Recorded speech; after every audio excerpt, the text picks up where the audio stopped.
Hello, Blizzard fans! This is FalconPaladin coming to you with yet another daily Blizzard upload. This is a game between Samzzz and zzSky on Bridgehead, the latter edition. Lots of Z's in the names of these players. And Bridgehead is a really weird map. I know you've heard me say that a whole bunch of times, but every time I cast a game on this, I am stricken by that fact. Okay, on the left side of Bridgehead, the latter edition, we have the red Zerg player. It is Samzzz. And on the right side of Bridgehead, the latter edition, we have the blue Terran player. It is zzSky. I have to assume these two know each other. It'd be really weird to randomly get matched up against another player who uses that many Z's in their name on ladder. I suppose it is possible to just kind of be randomly matched up with someone who has a similar affinity for the letter Z, but I'm not one to believe in coincidences. Maybe these guys are friends, although if they were friends, there'd probably be more chatter and a less formal good luck, have fun at the beginning. So, I don't know. Who knows? Maybe it is just random chance. Alright, so it's a TVZ on this map. This is subscriber submitted. The level is about Masters, according to the person that sent it in, so I'm not going to spoil anything else, but hopefully we should see some high-level play here. And some scouting. Hey, here comes an SCV from Sky. We're just call him Sam and Sky and get rid of the Z's altogether. It takes too long to say. So here comes the SCV. Going to go ahead and see the hatchery first. Obviously nothing too crazy there, but hey, what scouting does for you is it lets you know that the Zerg player is not six-pooling you or going for a crazy baneling bust while you go for something like a command center first and you end up dead. I know that the SCV does not bring you income that you need so desperately in the early parts of the game, but it's just nice to have that peace of mind to know that nothing nuts is happening, and that the Zerg player is also maybe not going 3-hatch before spawning pool, or 3-hatch and a spawning pool, as the case may be. So good job, Terran player, sending that SCV out. There's a command center popping up here for Sky, and as well as a couple of barracks. No, that's a refinery. Okay, yeah. 2 refineries here, so double gas coming up from the Terran player. And are we going for a 3rd hatch here for Zerg, or are we just sticking with the 2 and calling it good? I mean, basically, not scouting for the Zerg means you're a little bit afraid to take that 3rd base, just because a 1-base attack from a Terran will probably kill you right off if you're not very careful or have good micro and good unit production, which is not always an assured thing. So that base is up. Probably should be getting a queen. Not quite enough money to do it. Probably waiting on that. There we go. 2 queens. Now popping out on both of those bases. Keeping the workers in gas. That tells me we're going to go ahead and get speed here. And once that's up, are we going to keep those guys on gas and go for maybe some roaches or some banelings? Is going to be the question. And yeah, just going to keep them on the gas. We're sending the lings out to go ahead and try to find that pesky SCV. Moving around in a good search pattern, and do we find it? Yes, we do. Gonna chase it down. Unfortunately, slowlings are just a little bit faster than SCVs. They will catch it eventually. The creep's gonna help a lot, actually. Look at that speed up there. Bam. Gonna get a couple shots off. Probably gonna kill the SCV, actually. And indeed, the queen does a lot of DPS to it. The SCV does go down. We're fully walled off here. No SCVs are getting through that ever. There's a factory coming up. Probably for some Hellion harass. The question is if Terran is gonna stay on that one factory or get another one. Okay, so 1-1-1 build with the command center thrown in there at the same time. So this is probably going to be Hellions along with Medivacs, I'd have to imagine. We do have, Drop Lord coming in, morphing in Overlord with the drop capability and the speed upgrade. A couple lings down here for some harassment. Speed is just about to finish. We have 4 lings, probably not enough to do too much damage down here. But it's all SCVs, so at the same time, maybe they can. We'll have to see what happens if we load up at all. Sam kind of hanging out, not really doing much right now. A couple lings back here for base defense. 2 queens here. One's probably going to be used for a creep spread. Do they have enough to do so? Yes, indeed. This one does. Get out there and get some creep spread, queen. You can do it. And what's that? Roach Warren. Yep, that's what I thought. Roach is coming in. We do have 4 lings. Nope, 5 total inside that Overlord. These guys want to get in too, but they're a little bit too late. They missed the bus, unfortunately for them. What can defend against this here? A couple Marines, 4 Marines, and a tank. And a medevac, so standard stuff from the Terran player, but crazy Legacy of the Void strategies coming from the Zerg, which means the Zerg player will probably not fall to the did not make Legacy of the Void units in a Legacy of the Void game. Oh, okay, so there is a baneling nest. Where on earth is that baneling nest? There it is. So banelings, roaches, speedlings, and what are we going to do here? Sending in a couple lings. I don't know if that was a great idea. I mean, you kind of alerted the Terran player to your presence, and now all the SCVs are away, and here come some Marines. So I'm not sure about that. Here come the banelings, though. Where are they going to go? Oh, they're going to die to this tank. Yep. Did they even hit that tank? Drop the tank. There it is. And yeah, did get some damage off on the tank, but not really enough to make a difference. Immediately dropping off the tank again in a place where Zerglings can possibly kill it. Nope. There's the pick off, and the Marines come to save it. The tank is very happy to have 4 kills as the Lings try to take down this command center all by themselves. And do they get another SCV? One more shot. No, they didn't get it. Oh, so sad for them. Units lost tab shows 5 Lings dead for 6 SCVs, including the one that died over here. So 5 for 5. So 5 Lings and 3 Banelings for 5 SCVs. I don't know if it was just the Lings, sure.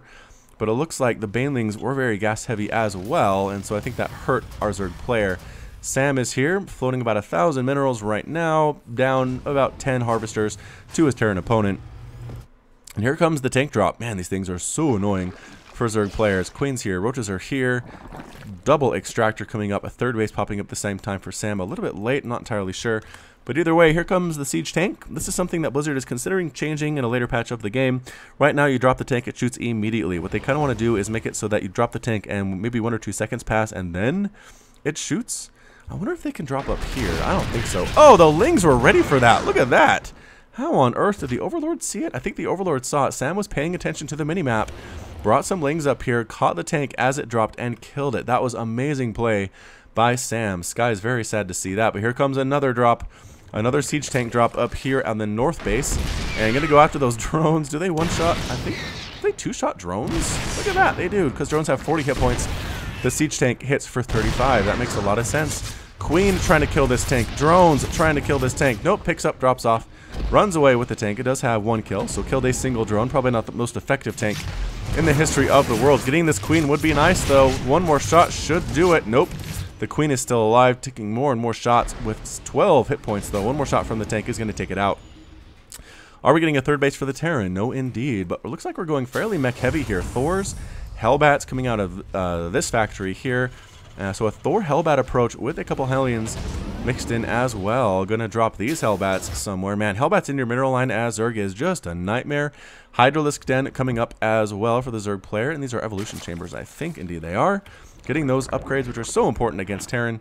If you come up against a 3-3 Marine and you have no upgrades at all on your Lings or your Roaches or your Hydras, you will die so fast. It's not even funny. So here comes a medevac. Queen might be able to get some shots off. Nope. Following it around with a couple of roaches and some Lings. And let's see what happens. Are we going to drop it anyway? Indeed, we drop the Hellbats inside. They are being healed by the medevac. And pulling all the drones to try to kill these units. Getting one of the Hellbats. One of them is still alive, though, with 8 kills. Gets abandoned, and the Queen manages to finish it off. 5 drones died in there. A lot of Zerglings as well, so fairly effective. Again, maybe not the most. But here we got some Hellions kind of patrolling around just to make sure another drop doesn't come along this bottom side. But it looks like Sky, or rather Sam, is not super interested in doing that. So Sky, again, pretty much on 2 bases here. Might just push out with these Thors, with these Hellbats, and these Marines and try to kill the Zerg player here at the 7-minute mark. But I don't know. We're moving up. We're heading across the map. Excuse me. And let's see what we can do. Yeah, so heading across the north side of the map with a couple Thors, a tank, and a couple Hellbats. So I like this unit distribution. It's very well thought out, I think. You can deal with Lings, you can deal with Mutas fairly well. You can deal with Roaches at the same time. There are some Roaches here, but I don't know if it's enough to handle this drop. Here come the Thors, dropping with the tank. The tank in the back is being protected fairly well. The Hellbats do pretty well against Roaches, surprisingly well against Roaches. The siege tank back here just roasting away at things. 2 kills. And nothing has died here for this drop. This 3rd base is in a lot of trouble. And another Hellbat drop down here. Yes, indeed. Hellbats are still alive. The Hydras come in. They'll do a lot of DPS to take out the medevac and then the Hellbats for good measure. This base is still definitely under attack. The Thors, 3 kills, 5 kills, 4 kills on those units. The Thors trying to stand in against these Roaches. And 2 Thors and a tank is enough to do it. This base is going to fall for Sam, losing the 3rd base to this mech harassment. How often have we heard that? Oh, more Hellbats dropping here in the main as well. Ooh, the Roaches coming in, and they should be able to clean this up. DPS is high enough to get through that healing by the medevac, and Aspire is just about to finish for Sam, but it's 49 to 37 Harvesters right now. Another drop coming in with Hellbats. This Hellbat drop technology is killing the Zerg player. So many drones have died. 22 have died. More and more are going to drone here, or die here as well. Trying to do some stutter step micro to take out workers instead of straight up fighting these Roaches, probably a good idea. Where are the Hydras? They're unable to stop these medevacs, and that is actually going to be a problem. So probably going to throw down a 3rd here. We are getting refineries. We are getting missile turrets as well. And we're going to drop, is the question. Yes, Sky does drop the Hellbats. One of the medevacs dies. one of the Hellbats dies as well, and the second Hellbat ends up dead at the same time. That the Hydralisks picked up the medevac at the same time. So a lot of units have died here in this drop harassment, and SCV is running across the map for reasons I do not fully understand. Sky is up 128 to 84 supply. Sam is in a lot of trouble, has not managed to replant this third base. I guess it technically would be the fourth base now. Does have a drone long distance mining from that Vespene Geyser. Very, very sad for him. It's a long commute back home every single day. This guy's long distance mining from the minerals as well. Sam says, I hate you. A smile from Sky. That does make it sound like they're friends, doesn't it? Would you just say that against somebody random on the ladder? I don't know. Either way, here comes a Viking, couple tanks, Hellbats, Thors. The Thors are being lifted, which makes them much more effective. And here we go. Tank in a good spot to take out Creep Tumors, sniping down Overlords to prevent additional units from being brought in. Here are some Roaches and some Hydras. They're moving right on in though, but man, this tank in the back doing so much damage. These are a lot of Thors. Picking up the wounded Thors, moving it to the back. Very intelligent play. This entire army is completely toast right now. All of the Thors going to town on that Corruptor. It explodes. Its body falls to the ground. Another Corruptor's here, but I don't know if that's what we need from Sam, to be entirely honest. And more Thor firepower going down onto these Corruptors. Is the Viking participating in the battle? It is not. Just basically sniping down Overlords everywhere that it possibly can. Nothing really to defend against this 152 to 75 supply. Hellbats doing surprising amounts of damage to this building. The tanks definitely helping as well. These Marines and Hellbats doing nothing whatsoever. The base has completely died. The Thors are here in the main. There goes an Extractor. Getting that Spire is an excellent choice as well. Mutas might be a problem against this composition, but possibly not. I really don't know. The spawning pool gonna be blown to pieces. At the same time, Hydra's spawning, but immediately getting melted and blasted by the tanks and the Hellbats. A couple Hellbats down here, trying to kill everything they can as well. They are not blue flames. The DPS is a little bit low, dropping the Thors up here. Look at the spread on this attack. This base under siege. This base under siege. This base under siege. The multitasking by Sky is super impressive. Right now, this base is going to die immediately. No upgrades on these Thors, but it doesn't even matter. That hatchery dies super fast. There are some Lings up here trying to kill the command center. I don't think it really matters. At the same time, Queen trying to drop some Creep Tumors against a tank. Not a fair fight. The tank does win that. Looks like it took some damage earlier on from something else. There are some Lurkers here burrowing, but there's a scan. The Lurker is going to try to take out these tanks, try to take out these Thors. And was there a scan? No. Looks like the scan wore off. So the Lurker is actually pushing the Mech back just a little bit. I really don't know how much it matters, though, to be entirely honest. This is a huge, huge push of Mech, and that's it.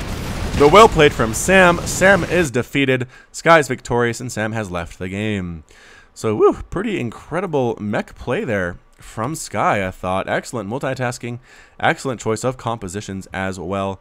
Sam just didn't quite have the DPS to deal with it. Roach Hider maybe wasn't the greatest choice, getting the Lurkers a little bit too late, possibly as well. But regardless, this has been FalconPaladin with yet another daily Blizzard upload. Hit that like button, hit that subscribe if you like what you saw and what you heard today. You can also catch me on Twitch, Twitter, and Facebook, all at /FalconPaladin. And until next time, as always, you take care of yourself.